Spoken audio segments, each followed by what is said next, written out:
She never made it home. The tragic disappearance of Cynthia Igwe.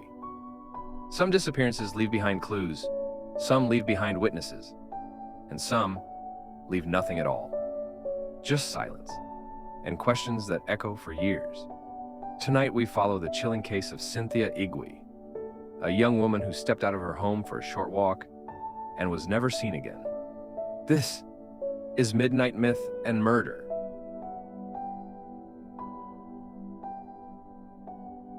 It was supposed to be a normal evening in Enugu State, a quick trip to a nearby store, a familiar route she had walked 100 times.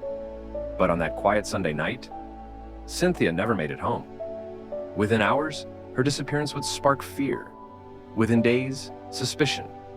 And within weeks, whispers of something far darker.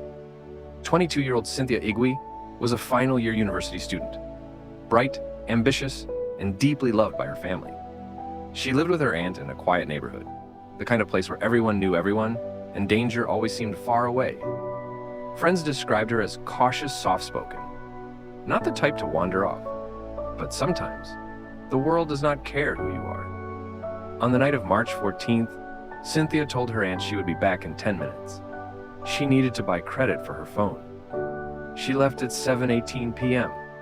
Witnesses say she walked past the local bakery, crossed the small junction near the football field, and headed toward the only shop still open at that hour. But something happened on that familiar path. No one heard a scream, no one saw a struggle, no one noticed anything unusual. At 8 p.m., her phone went off. At 9 p.m., panic began. By morning, the community was fully involved. Volunteers combed the street, neighbors checked abandoned buildings, her friends printed flyers. Yet, no trace, no bag, no shoe, no piece of clothing. Police questioned the shop owner, the last man who might have seen her. He insisted Cynthia never arrived. Her family refused to believe it. The distance was too short, the road too open, the time too early. It was as if she vanished into thin air. And then, the rumors started. Some believed she was taken by ritualists, a too common fear in many communities. Others whispered about a suspected kidnapper who had been spotted weeks earlier. A few claimed they saw a strange car driving slowly behind her, but none of these stories were ever confirmed. The CCTV camera near the junction had not worked for months. Streetlights that could have revealed something were broken.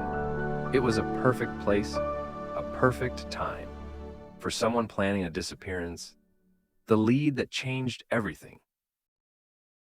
2 weeks later, police received an anonymous tip. A young man reported hearing a woman scream near the abandoned old railway compound, a place overgrown with weeds, avoided by locals after dark. When investigators searched the area, they made a disturbing discovery. In the dirt, half covered by leaves, they found Cynthia's necklace, the one she never took off.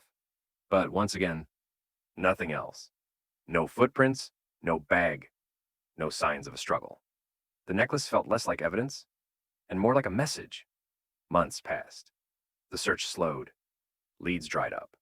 Her family continued to hope, her friends continued to mourn, and her story became a warning told to anyone who walked alone at night. The case of Cynthia Igwe remains unsolved. Some say she was taken by someone who had been watching her for weeks. Others believe she crossed paths with the wrong person at the wrong moment. But the truth may forever remain in the shadows. This is Midnight Myth and Murder, where legends whisper and crimes never die. Good night.